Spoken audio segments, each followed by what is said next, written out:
Now, let me start by saying I was going through some of those old footy guides before, and in 1984, with 4 games to go in the season, they listed every club and they said the likely Nicholson medal chance. And for Northern United, it was Demeo. When did they start giving votes to bloody back pockets?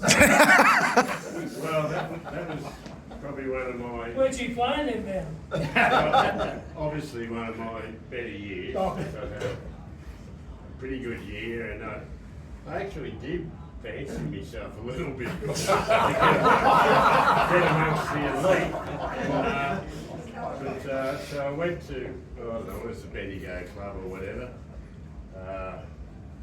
I don't know whether Lynn was probably there. Anyway, I did, I polled pretty well. I got 8 votes, I think. And do you know who spoilt the party? Gary Mountjoy. Another, just a reasonably consistent year. Midfielders, as you said, 5 years. What hope did we have? And Manny probably had a lot better years in previous ones. Never won before, so someone told me Manly was responsible for a lot of acceptance speeches these days, still sitting in top drawers somewhere under the socks and the undies. Oh, I'd say so, yeah. Probably that was the only one you did win, wasn't it, Gary? Yeah, so, and I'm sure he was surprised. But a worthy winner. Now tell us, mate, about some of your associations with Bestie. Yes, the first time I ran into Bestie, I'd started at United in sort of, 74 or 5, 2 or 3 years there, and then I got invited into Bendigo League a couple of times. I think it was Peter Crosley or someone came out from Sandhurst, because I'd been a Marist Brothers boy, and I remember they coming out to the farm, and did they send the bishop out with him? Possibly, and they said, well, where do you play? And I said, oh, I've been playing full back, and they looked at me and they said, well, no, you possibly wouldn't play Major League full back. And then I sort of backed off a bit and I said, well, half-back flank. I can't remember who the chairman of selectors was, and they looked at each other and they said, well, we've got Noel Belsar and Brendan Hartney. Can you play anywhere else? And the following night, John Ledridge came out and said, we'd like you to come to Eagle. I said, okay. So that was about it. Anyway, so I did go to Eagle. I remember going in there with another country guy, Philip Harrison, Trout. You know him well, Shaldo? Yeah. He was a strapping young Mediamo boy, but he was a bit slow on that. But he didn't make it. But I think so they sent him back to the bush, and where he won about 2 Golden Valley League best and fairest, and a couple of Northern District ones. So maybe they weren't the best judges in the world. But at that stage, there were a lot of good full forwards around. Wayne Crosby, there's one that Peter would probably know from Castlemaine. He's a big, strong guy. Young Steve McCarrow. Trying to think of it. A couple others around, but obviously the ultimate test was to play on Ron Bess, and I was only 5'9".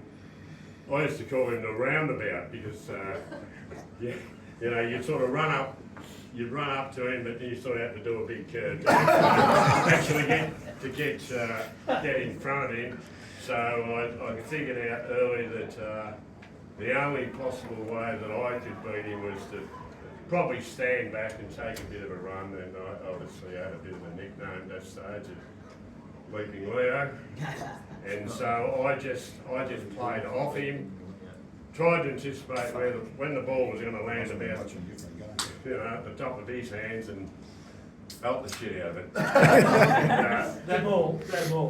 Yes, we're all ball players, backmen, which reminds me of the story of Jared that said, and Peter said, well, we weren't the smartest people in the world, the backmen, and Jared, my old mate over there, said, well, you were dumb bastard, because if we weren't there, the forwards, what would you do? All you did was follow us around.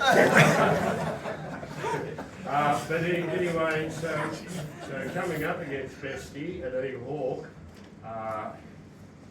and I played there for 3 years and played on him quite a few times.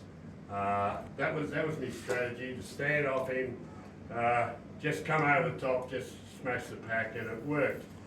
Reasonably successful. You'd keep him to 5 goals. You've had a reasonable day. I can remember the ultimate test, playing on him in the 1980 grand final at Eagle Hawk under Dennis Higgins, and I had the task of playing on Ron, and I think I'd had an outstanding first half, kept him to 2 goals, and because being a bit shorter and this and that, jumping around all the time, I'd blow out a bit after half. But at half time, I was getting all the pats in the back and all that, but I knew the big test had come, because he was still there, and he was still this massive beacon you had to get around, and I started to get a bit tired, and I can remember him leading out, or they used to call it the Melbourne scoreboard, the QEO, and it was about 55, 60 metres out. He left of a boundary, and I was getting a bit stuffed by this stage. I'll let him have a mark here, so he won't kick a goal. So he didn't produce the torque that often, but then he just said, it might be a little bit far out for a drop punt, so he put a torque through, and I thought, oh well. He did finish with 7. We managed to win by 2 points. So, but anyway, I was a hero.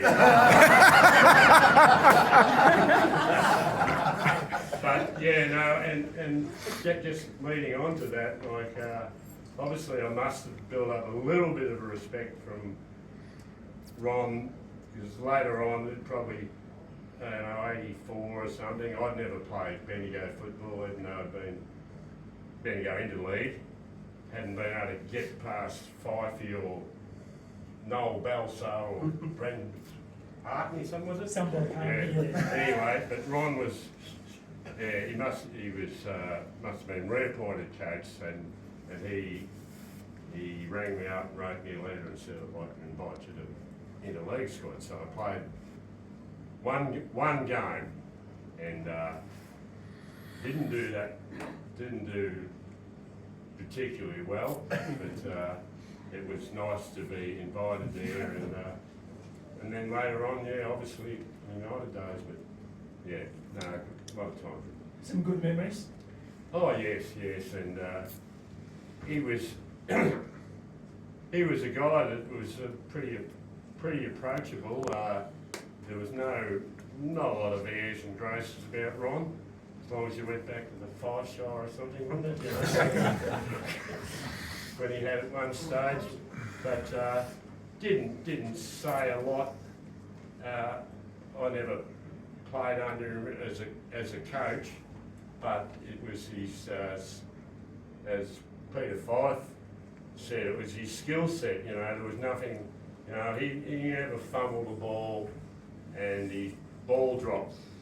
I wish he'd been teaching me when I was 13. Just when I was the classic kick, wasn't I? Terrific. Well, it didn't matter much coming out. I just worked on quantity, not quality.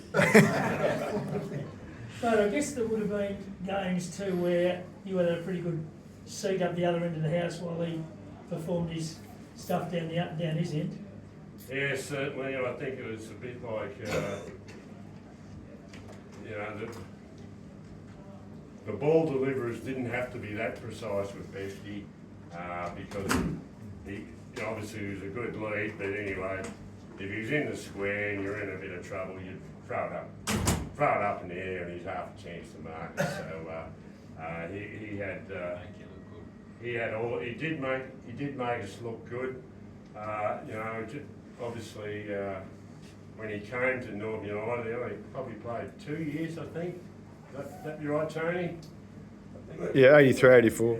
So, he would have been 33 or 4, I suppose. Obviously, his best days were behind him, so to speak, but wasn't a bad effort. And I'm sure everyone has probably seen that game where, 11 goals in the grand final. We were reasonably dominant that day, but he was a big part in it, and he obviously said, "Oh well, I suppose that'll do." Not a bad way to go out. Good way to finish. He probably only had 13 or 14 possessions. Hit the lazy 11. He never came back, did he? Never played another game anyway? Never did a one-off, a cameo appearance? No? No, Just while I was here, I was going to mention a couple of things. Was it Fife? He said, this might have been Shane about, you got a few stats as a fullback. You can always kick out, or such a prodigious kick. I can remember in the early days that the designated kicker had come in, and Bluey and Gavin Exel had, that young upstart from Sanders. So much alike, he's not here. He's here, all right.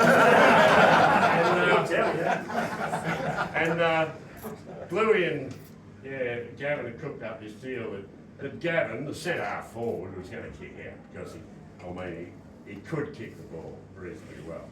And I remember it. I think we're at Raywood, and that went on for the first week, and I just sort of sneaked away to the back pocket, saying, "What else can you do? I'm not going to kick it to you." And I thought, I'm not going to put up with this. And I think we're at the Cheerio next week, and no, who we were playing. And Gavin raced down, picked the ball up, and kick it out. And the next point that was kicked, I grabbed the ball, and Gavin races downfield. Give it to me, Lau, give it to me, and I said, "If you want to fucking play fullback, you put your name there." We've got him there at half time, and Bluey, I don't know who he's playing. He never played much, did you? and he's saying, "What's happened with the kick-out drills and that?" And Gavin said, "Oh, I didn't grab the ball, and Leo told me to." and Bluey said, "Oh, I suppose he is the captain, wasn't he?" I've got a great story. Terry Demeo was just hanging on to the edge of his career there. Played in one of those grand finals, Terry, on Danny Slater. I only kicked 5 or 6. Danny Slater and Terry. Danny still hates the Demeos because Terry was he hounded that poor bastard. and remember how Terry had such an elegant gait as a runner? would you believe that Terry has a daughter, his youngest daughter, Heidi, has got an athletic scholarship at Oklahoma in the US. Not believable. It is hard to believe. It just goes to show that athletic prowess always skips one generation.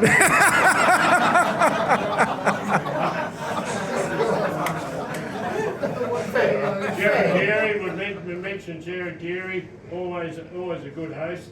when he lived at White Hills, he'd always look for a ride home, Jerry. He'd take you there in the old Commodore, and you'd leave the car there, and you'd go back. Many people stayed at Jared's place, and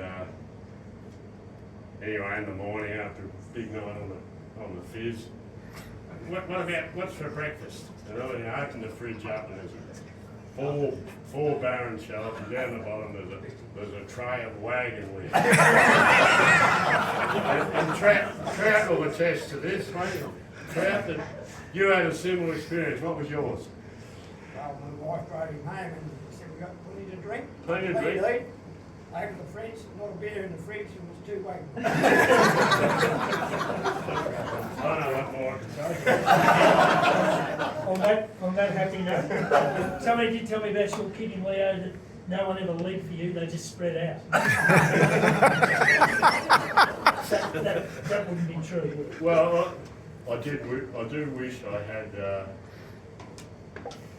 maybe Jimmy Sheldon or someone as a father instead of mine, to teach me the finer points of the game. But we battled on. Thanks, Josh.